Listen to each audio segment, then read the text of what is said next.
settled if we could, please.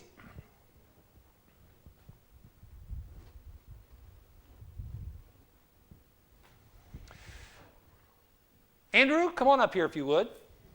Andrew is the official passer-outer for the Scott Depot, West Virginia Widowhood Workshop. Every widowed person who's here, I'd like to ask you to take one of these forks that Andrew's going to give you, and we'll explain why here in a little bit. We want anybody who is widowed to please take one of these forks. Now, let me ask you also a question. Who among the people who are here for this session, who has been widowed the longest period of time? Now, Andrew, since you're finished with that, now take these. Every family that's represented here, please make sure they get one of those. What Andrew's going to be passing out right now is a gift from the Widowhood Workshop Ministry. It's a tract about grief. It was written by two men, twin brothers, as a matter of fact. They are specialists in this area, and they have written this great tract that I make it a point of purchasing with the ministry's funds, and we distribute them freely to every family that's represented in any widowhood workshop. And so I'd like for you to make sure that you have that to take home. Now, is there anybody here that has been widowed more than a year? Widowed more than, okay. How about more than 5 years? Anybody widowed more than 5 years? 2. Okay. How many? 5? Was yours 5 years? Moana, what about you? 8 years. Well, you get a prize. I told you that my family is involved in this ministry. 4 of my 5 grandchildren make these hot pads. The girls, the granddaughters do, and we always make sure that we distribute some of these. So what we're going to do here is you get first choice and she gets second choice. There are 3 different colors here, and you can pick out whichever color you would like to have. And then Andrew, you need to take the 2 that are remaining and go back there and make sure that she gets able to pick out the pot holder that she would like to have.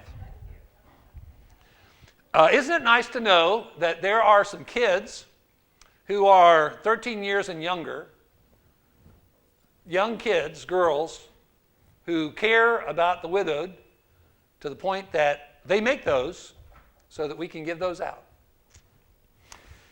Wouldn't it be a neat thing if in the church we helped to raise our kids who are kind of growing up in the church to have this special sensitivity for the things that God has a special sensitivity for? I think one of the things that our youth ministries could do that would be a real blessing is get involved in widowhood ministry. What's it like to lose a spouse? Some of you know what it's like because you're living it. You've been there and done that, or been there and are doing that still. Let me read to you some quotes from a book called It Must Have Been Moonglow. Just as recovering alcoholics are never free from the desire for a drink, so too I am a recovering griever, never free of my desire for the life I had before. There just aren't any 12 steps that help.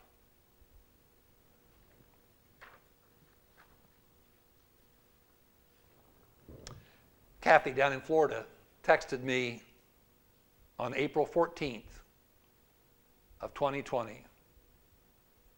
I asked her if I could share these comments publicly. I was told by a family member that loves me that time will heal. I don't think that is at all possible. 33 years of my life with my husband, sharing 3 children together, was my whole world. I can't see past today, and the pain is too much.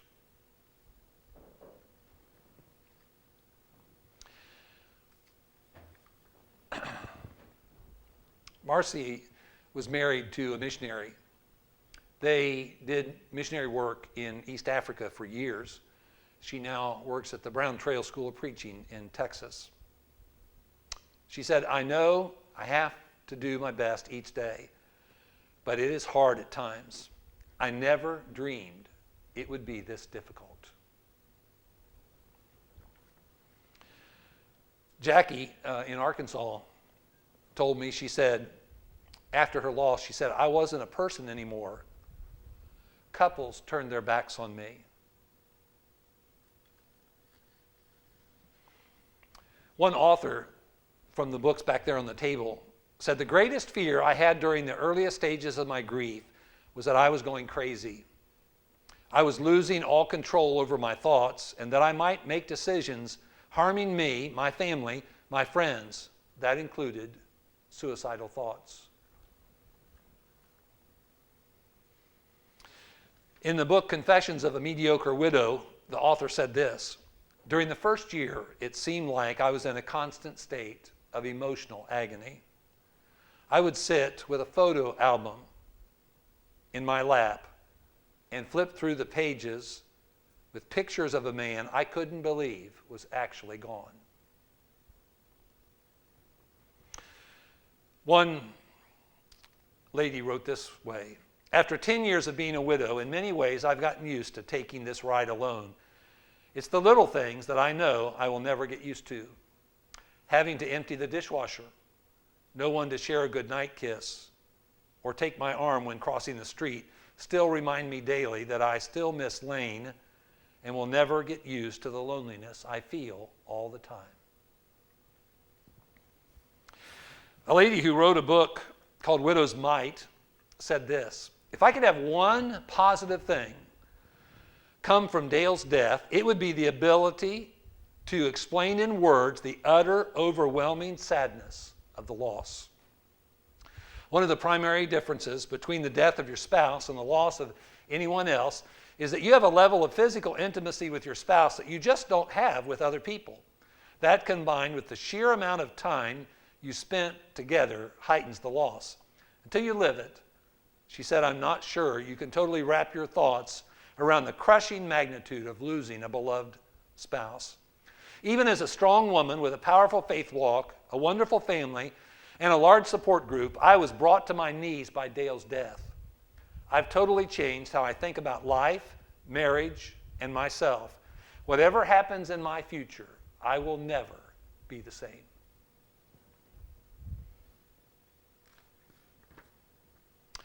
Many of you know Kathy Lee Gifford and have seen her or maybe watched her on TV.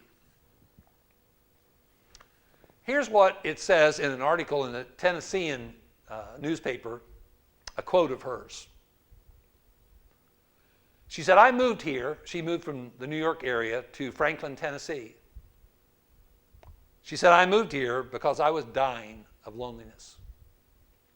She lived in one of the largest cities in our country. And yet, she said she was dying of loneliness. In another article that was in the AARP magazine, not that I'm old enough to get that, but she mentions in this article about how she'd been married for 29 years. Her husband, Frank Gifford, died in 2015. And whenever she talks about her condition after his death, she used this phrase to describe her life. She was experiencing, quote, crippling loneliness. Later on, I met a fellow, Alfred Bushart was his name, and I talked to him on the phone. Had never met him before in person, but I invited him to our local Widowhood ministry that we have that met on a monthly basis. And he admitted to me, this is a man, and men are not really very free and relaxed about sharing how things really are. He described himself as painfully lonely. Painfully. Have you ever heard that word associated with painfully lonely? It's a whole different life after the loss of a beloved spouse.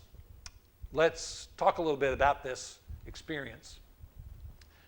I want to tell you about this lady that I met at the Groesbeck Church of Christ on the north end of Cincinnati. I was preaching in a gospel meeting there, and the preacher came to me. He was a good friend of mine. He said, Dean, there's this 90-plus-year-old woman who wants to take you out to lunch. Well, having had a wife for 41 years and 3 daughters, I knew saying no to a female was kind of risky, and especially if she's over 90. And so Millie is her name. I said, Mark, go ahead and set it up. That'll be fine. So she takes me to a Japanese restaurant, which I thought that was weird. I didn't know 90-plus-year-old women ate at Japanese restaurants. But she takes me to this Japanese restaurant, and we order. And after the server leaves, I did with her what I often do with widowed people at appropriate times. I said, Millie, tell me about your story. I call it your story of love and loss. Tell me about your story. She talked about this man that she had married, and she talked about her life with him. She talked about him getting cancer. She talked about her caring for him and the fact that he died, and she was there when he died. And then she drops this bomb. She said, but that wasn't my first husband. I said, Millie? And she'd been married to this guy for 63 years. I said, Millie, tell me about your first husband. She said, I was 19 years old. We already had one child. I was pregnant with our second child. He was in General Patton's army in the Battle of the Bulge, and he died. She said, I buried him in France. She said, and I quote, a decision that to this day I regret. Now stop and think about a 19-year-old girl, mid-1940s, who has a small child and is pregnant with her second child. How did that gal survive? How in the world did she survive? About 3 years later, she met this other man. They were married for 63 years. He accepted her children from that previous man. She is my rock star widow. She was such an amazing person. She, fittingly, was buried on July 4th. I thought, how appropriate, given her past. The widowed people I've met in my life are some of the most inspiring people I have ever met in my entire life. Because I know a little bit about what some of their life has been like. And to think that they have dealt what they have dealt with is just amazing, and to me, inspiring. Millie, I loved Millie. What are the risk factors about being widowed? The first thing you got to do is get hitched. If you never get married, you're never going to have to be concerned about being widowed. But not everybody who gets married stays married. If you get married, you become at risk. If you stay married, you become at risk. The third risk factor is if you keep living. What is the chance of a couple dying together? Highly unlikely. It's what you'd call a statistical anomaly. Doesn't happen very often. Somebody is going to be left behind. And somebody's going to have to deal with that loss the rest of their life. That's one of the things that prompted me a while back, not too long ago, to write this book, When the End Comes. Subtitle, Until Death Do Us Part. In other words, the end of the marriage. Until death do us part. We mention that at the hitching, don't we? At the wedding, twice you hear that phrase. Until death do us part. When is that ever talked about after the wedding ceremony? We make that casual reference. I wrote this book. It's a very small book. By the way, if you'd like to buy a copy of this book, my family has it on sale for $8. You can get it through Amazon for $9. Andrew has some of these books, by the way. You can buy it from Andrew. The profit doesn't come to me. It goes into the ministry fund. But it's about 55 pages. There's another one coming out in July. This one is called When the End Comes. The second book is Before the End Comes. And it's going to be available, Lord willing, in July. We're on time for that. When do we talk about this stuff? When should we be talking about this stuff? When should we be studying about it? Have you ever thought about the fact, and I know this is not a pleasant thought for some people, every married person is a prospective widowed person. Now that's not a very pleasant thought, is it? But that's the reality. Because somebody is going to go first, and somebody's going to be left behind. This is something that we need to be studying in the church. We need to be talking freely about. We need to find out more about this. And as a matter of fact, I'm convinced that an occasional thought or study or conversation about widowhood can make you a better spouse in your marriage. Because you know what it does? It reminds you there's a beginning and it was great.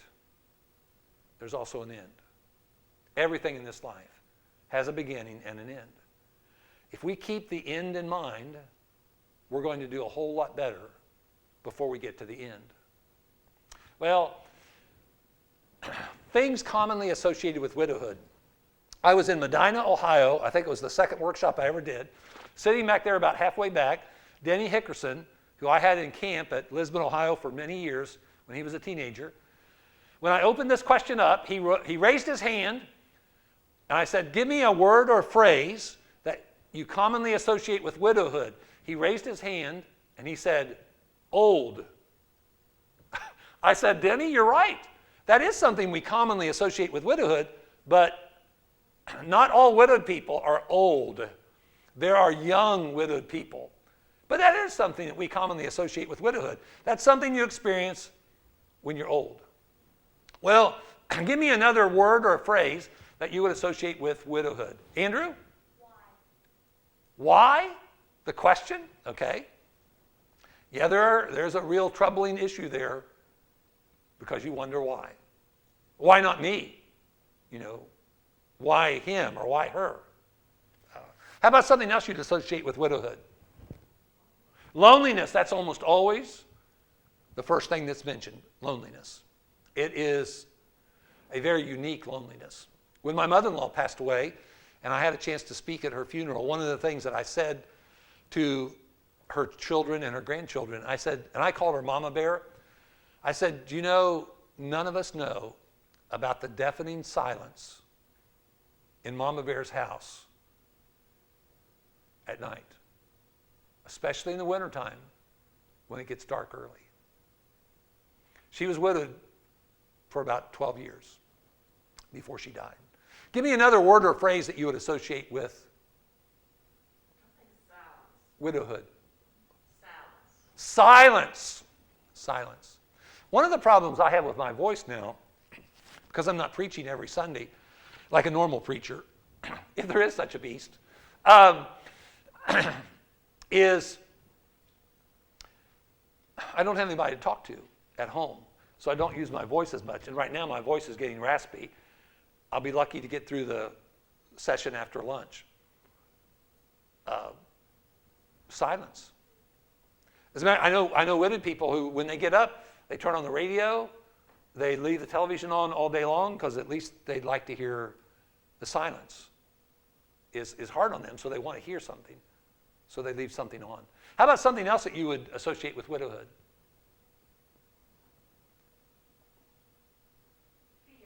Fear. What would you have to fear? What kind of things would a widowed person fear? Financial problems. There are sometimes financial struggles involved with widowhood. What else might you fear? Vulnerability. Would you be fearful of, what if something were to happen to me and there was nobody around? I mean, there's a lot of things. Let me share with you a list of some things. You're going to grieve because you've lost something really special to you. Now, you also need to remember that some people have more relief than they have grief after their loss. Sometimes it's not a beloved spouse, it's a spouse that you tolerated. And you tolerated his or her issues. If there's domestic violence involved, if there was alcoholism involved, there is sometimes and we don't often think about it, but there's sometimes relief. But grief is what we talked about there earlier about the struggle that you have. We talked about that in the first session. It really does a number on you when you lose something special. Look at some of these other ones. You can cry a bucket of tears, or you may be among those who physiologically can't cry. There are some people who can't cry. And it can be frustrating to them because they wonder what's wrong with them because they can't cry, other people cry. Well, some people, and it's few, but some people just have, because of their physical makeup, they just have a real hard time. For some people, it's impossible to cry. But there's a lot of tears, typically, that are shared and that are shed and also shared. There's heartache like you've never experienced before because you've never been through it before. You have questions that you've never thought about before. You may struggle with your faith. That is not an unusual thing. Remember the man who brought his son to Jesus who was afflicted from childhood by possession, demon possession. And remember what he said to the Lord. He said, I believe, help my unbelief. He believed, but he was struggling. Why was he struggling? Well, he had this very difficult mental and emotional struggle and physical struggle seeing his son in the condition. Luke's record of that, I think it's in Mark 7, Luke's record of that mentions only child status. And seeing that for all those years, it was really doing a number on him as a father. And it was something that affected his faith. And to say that you're struggling with your faith that's not something you should be ashamed of. You really shouldn't. If you think preachers don't struggle with their faith on occasion, you don't know preachers. Just let me be totally honest with you. Preachers are human beings too. If you don't think there are times in an elder's life that they struggle with their faith, you don't know elders very well, or you don't know very many elders. We are human beings. It is hard to always be what we know we ought to be, and even what the Lord wants us to be. Having a faith struggle can actually be a tremendous blessing if you keep struggling, because what can happen is you can get to greater faith. It's just like, when we struggle physically. Once you hit, I hate to mention this because of Katie being here. Once you hit 40, and you get up in the morning, you might want to sit on the edge of the bed for a few moments before you progress from that point. Because it's kind of like I used to tell Mama Bear, my mother-in-law, Mama Bear, I said, remember in elementary school when you sang that song about the old gray mare? What was it about her? Yeah. I said, it's not just the old gray mare that ain't what she used to be. I said, that happens. And so, we struggle with us being different. We can struggle with our physical abilities. We can struggle with our faith sometimes. Look at some of these other ones. Loneliness, identity crisis. If you were half of a whole for years, and the whole no longer exists, what are you? There's $1 million question. You were half of a whole, the whole no longer exists, so what are you? You're used to being somebody's spouse. You're not anybody's spouse anymore. There's an identity crisis involved with widowhood. Financial jeopardy can be an issue. You're having to deal with forced change. That's never easy. You've got to deal with the absence of that person. I've come to the conclusion, based on knowing many, many widowed people in the past 5 or 6 years, there are 2 places that are the hardest places for a widowed person to go. One is to bed, and the other is to church. That may sound, the bed is probably something you'd understand. It is very hard to go to church. Very hard. My dearest friend, when he passed away, preacher friend, his wife really struggled mightily. He wasn't supposed to die. He was younger than I am now. He wasn't supposed to die, but he had a heart attack. Things went south quick, and he died. She really struggled mightily for years. One of the hardest things for a widowed person to do is to come to church. Because who are you coming to church with? Nobody. Who'd you used to come to church with? Somebody. Somebody who meant the world to you. So when you take your seat, your assigned seat, Jack, is this church like the Murray City Church of Christ in Murray City, Tennessee? I used to joke with them. Well, I was half serious. They not only had assigned seats at the church, but they had assigned parking places. Everybody parked in the same place. Everybody sat in the same place. When you sit at your place, there's an absence, and you've got to deal with that. That's hard. Watch widowed people in a public setting. It's an education. It really is. It's an education. That absence is a hard thing to deal with. You've got dreams. I still dream. I've had dreams recently. I talked to a widowed lady one time who had been widowed for 15 or 16 years. And she said she still has dreams about the husband that she lost. A lot of times those dreams are perceived to be kind of like visits. They're not nightmarish. They're actually kind of therapeutic. But the problem is they have an end. The dream has a beginning and the dream has an end, just like life here does. The silence, the emptiness, the dependence, the stress. Hard is not the right word. Hard is not the right word. You can be angry with God. You can be angry with the person who left you. I know a female who told me that when she'd get in the shower sometimes, she would pound the wall of the shower saying, "Why did you leave me?" Talking to her husband. That's not an uncommon thing. Some people can be angry with God. Now you can say, well, you shouldn't be angry with God. Well, okay, we're not talking about should be here. We're talking about is. We're talking about human beings. And sometimes we can be angry with God because we don't understand. That's not an uncommon thing. We can worry because we have no clue about a lot of things. We have fears that we've never had before in our life. Restlessness can be a real issue, especially at nighttime. And can you imagine that brother in Chester, West Virginia, who came to me and said, after the first workshop I ever did, where I did a session somewhat similar to this, he came to me and he said, "Dean, I've got another thing to add to your list of things associated with widowhood." Bald-headed fella, glasses about as thick as the bottom of the old Coke bottle, and with tears in his eyes. He said, "Suicidal thoughts."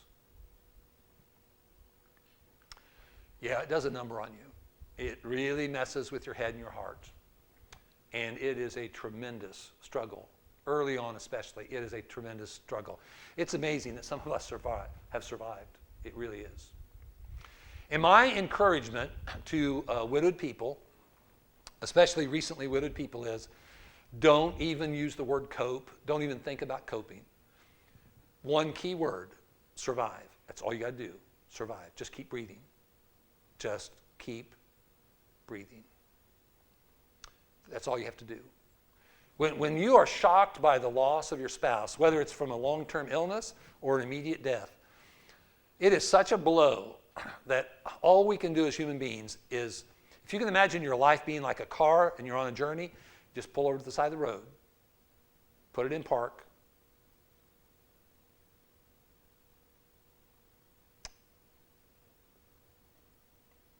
and go ahead and fixate on the rear view mirror. Because that's what you have. Your precious memories have become priceless memories. And you have to grapple with your unique aloneness now. And it can be a radical, radical struggle. I think the first goal of a widowed person is just survival. Only after you learn to survive can you go into a second stage that I call coping. You learn coping skills. But there's no sense worrying about coping skills until you survive. You got to survive first before you can learn to cope. And then there's a third phase, and that's grow. You grow through that journey, through that struggle. It's painful, very painful. But there's growth that can take place. There are blessings that come from loss. That's hard. It's hard to say. And there are times that you know stuff in your head. You know, we talk about wrapping our brain around something. It is, sometimes your brain can wrap around something that's true, but getting your heart to wrap around that's totally different. That takes a lot longer. To get your heart to wrap around what your brain knows is a very, very challenging experience. But that's what those of us who are widowed need to do. And there are reasons for that.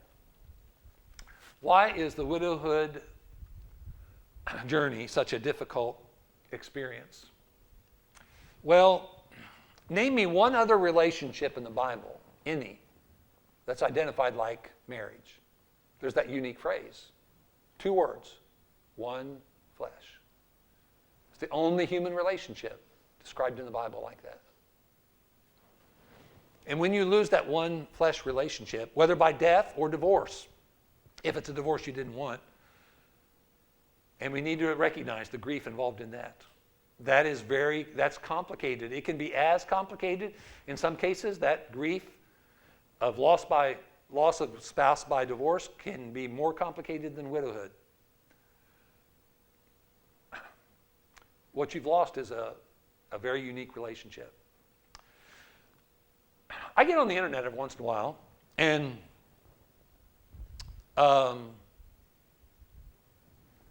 everything on the internet's true, right? That's stop and think. Do a population check in regard to the billions of people on the face of the earth. Billions upon billions. I think it's 8.7 was the last count. How many people are in your marriage? Of the 8.7 billion that you're experiencing life with on planet Earth, how many people are in that relationship with you? One other person. And now they're gone. Losing that relationship can blow you away. It doesn't just knock you down to the mat, to use a boxing analogy. It can knock you out. There's a reason why. That is a very special relationship. Marriage is the total giving of the total self for a total lifetime. You want to have a magnificent marriage? And that's what we ought to do. If we love the Lord and we're children of God, it would be a terrible thing for us to shoot for anything less than a magnificent marriage. And the way to have a magnificent marriage, you can't have a perfect one, because marriages are always involving imperfect people. As a matter of fact, if you want to describe a perfect marriage is when 2 imperfect people are willing to tolerate one another. It's just 2 imperfect people who just refuse to give up on one another. If you are total giving of the total self for your total lifetime, and then there's no relationship like that, where are you at? You're a mess. That's where you're at. You're just a mess. Because you've lost something so dear and so precious. And that's why you're such a mess after you've lost your spouse, whether or not you saw it coming or not. You stop and think about it. Everybody's an individual. Relationships are different. Families are different. Family dynamics are different. Some families are very private. Some families don't communicate very well. Some families ignore a lot of things. You've got timelines. How long were you married? I know somebody that was married for a few months, 5 months, as a matter of fact. And she lost her second husband. She was married for, I think, 31 years to a preacher She gets married again to another preacher, and he dies 5 months after they said, I do. See, the timelines are different. The experiences you had while you were married and your faith will matter too. Gary Smalley, who's passed away now, wrote a book called The DNA of Relationships. And in that book, at the end of every chapter, there's this statement. Life is relationships. The rest is just details. That explains why losing people in our life is so heart-crushing and hard to deal with the rest of our lives. Because life is relationships. And whenever we lose people, we lose a part of our life. And we have to deal with that the rest of our life. Keep in mind, the loss is one thing. The living with the loss, that's a whole different thing. Here's why I had Andrew give you a fork. At some point in time, after your loss, I don't know when this is. There's no way to monitor it. For some people, it's a shorter time than others. But on your grief journey, after loss, what you've got to do is you've got to realize that there's a fork in the road. Have you ever thought about, now by the way, if you use this fork, you'd probably lose weight. So I don't recommend you using this fork to eat. But I encourage widowed people to lay this somewhere where you see it every once in a while. It might be on a kitchen counter or maybe next to a chair that you sit in the living room. Because I want you, when you see this fork, to think about decisions. At some point in time, after deep grieving for as long as you need to do that, what we've got to realize is we've got to start making some choices. Who am I? What do I want to do the rest of my life? When you pick up a fork, you have decided to eat. Think about the fact that you also decide what you eat. You also decide how much you eat and when you stop to eat. See all the decisions involved in picking up that fork to start eating? At some point in time, you come to a fork in the road and you've got to decide. Who am I going to be? What am I going to do now? You can't do that early on. It's just not humanly possible. Because you have a thinker and a feeler, you need to grieve. We've got to let people grieve in their own way. Don't be telling them what to do, what not to do. Just be present in their life. Try to be that stable, consistent presence in their life so that they know that there is somebody that cares about them and would do anything in the world to help them. But let them grieve as long as they need to. But at some point in time, we've got to decide, what am I going to do?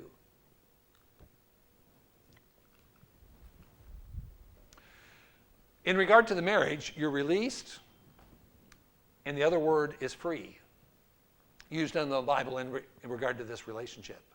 What are you going to do? Here's what I highly recommend.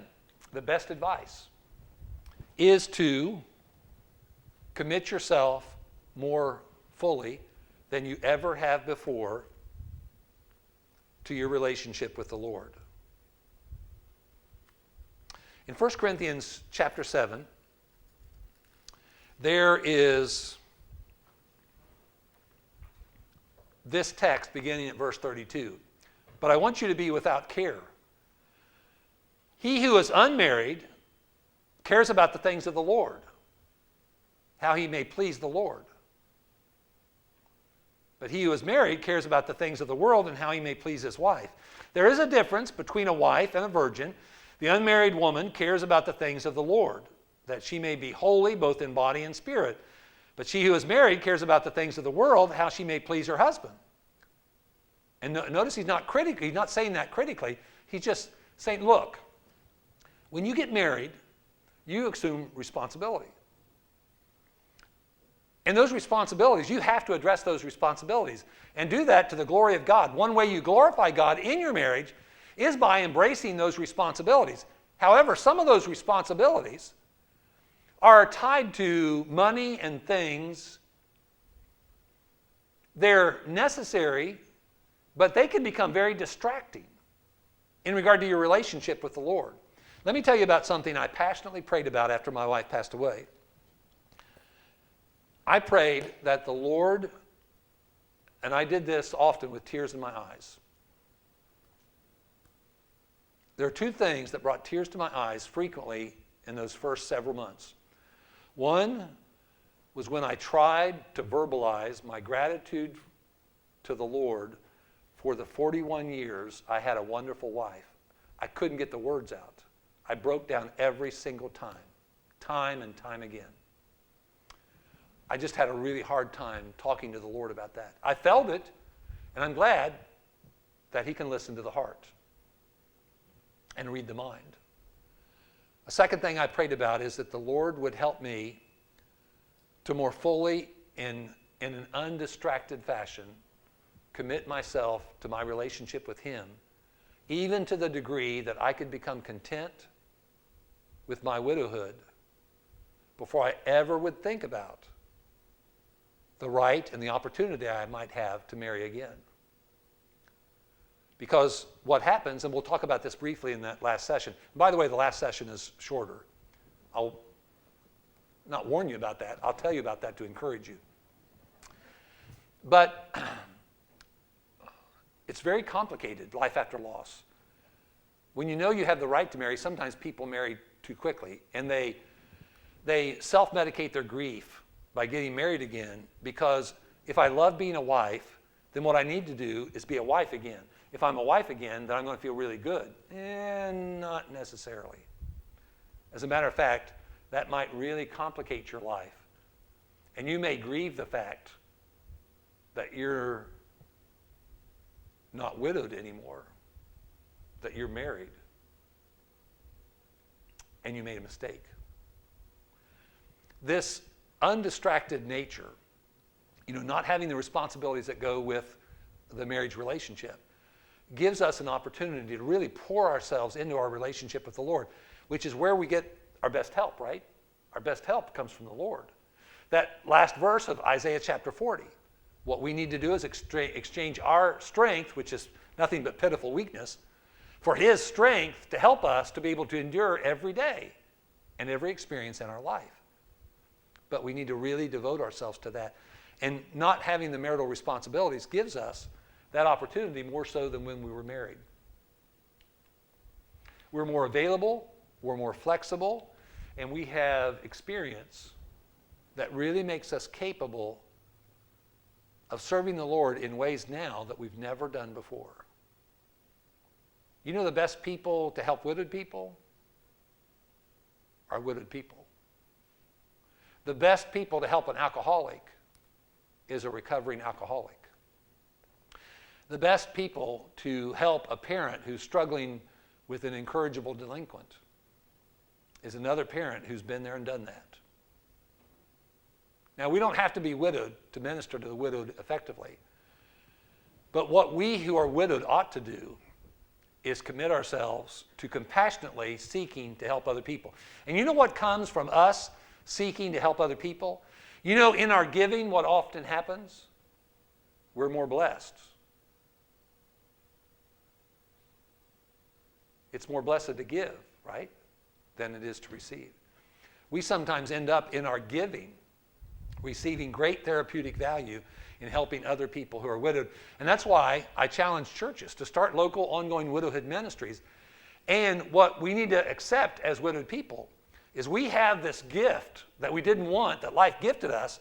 And one thing we can do is we can take that gift and convert it to the inspiration to help other people. And when you have widowed people seeking to help other widowed people, you have got a great opportunity to be effective ministers to the widowed. Widowhood is not just a time of grief. It's a time of transition, a time of adjustment. It's also a time of opportunity. Here is a quote you may have heard before. What you need is a new normal, a new beginning. But you've got to go through that transition period to get to that point. Oh, what happened? I wanted to share with you I can't find it. Sorry about that.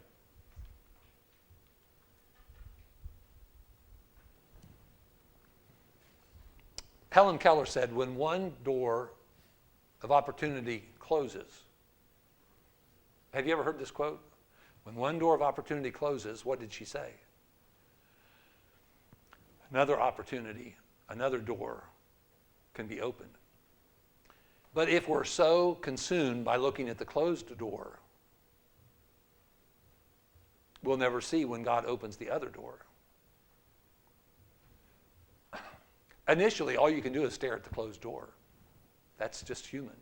And you even go to the closed door and you check it, and you find out it's locked, and that's even more depressing. So here you stare at this locked door. You can't go to the other side. And that's the way it is for a while. But there's a point in time where we've got to realize, okay, I need to start looking for other doors of opportunity. I need to pick up that fork and decide, who do I want to be? What do I want to do for the rest of my life? And then we go forward with the Lord's help, by His grace, with the assistance of others that He provides us in our life. That's hard. This is really hard. I wished I would have known more about this. I learned it just seems so late. No matter whether I choose to marry again or not, I am committed for the rest of my life to try to raise awareness about widowhood, help people understand about this better, and try for us to be more compassionate to help people who are struggling with life after loss. And I hope that you'll join me with doing that. Having greater awareness, having more concern, doing what we need to do to help the widowed. It can be a tremendous blessing to them, and it can be a tremendous blessing to those of us who are involved in that ministry. Jack, go ahead and come up, please, and close out our session.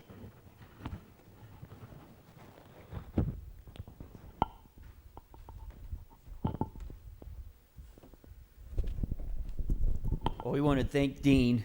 You can hear me all right, can't you?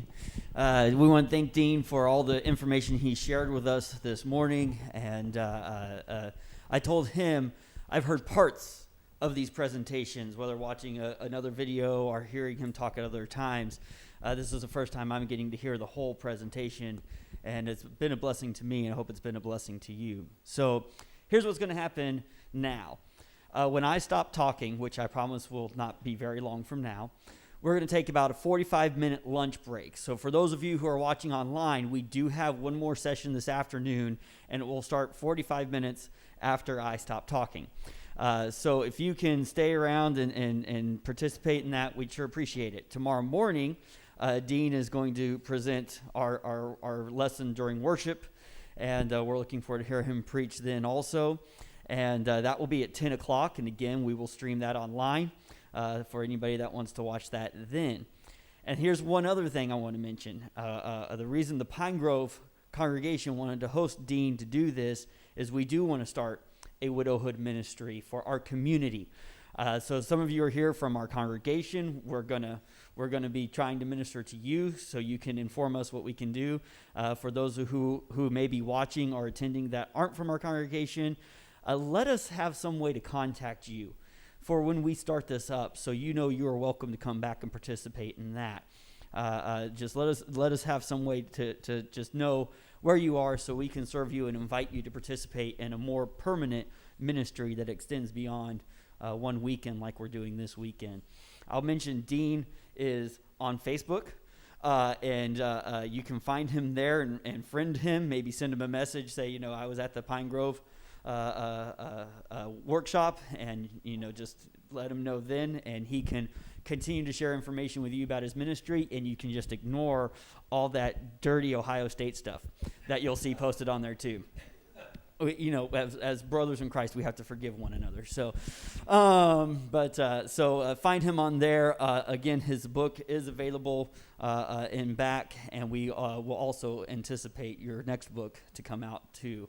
So we look forward to that. Andrew will take care of that. Yeah, Andrew's going to take care of all that, and he won't take anything off the top. 10%, buddy. Okay. All right, I need to quit talking. So let's go back to what's happening next. Lunch. Most of us have brought lunch, but there is extra because we're the church and that's what we do.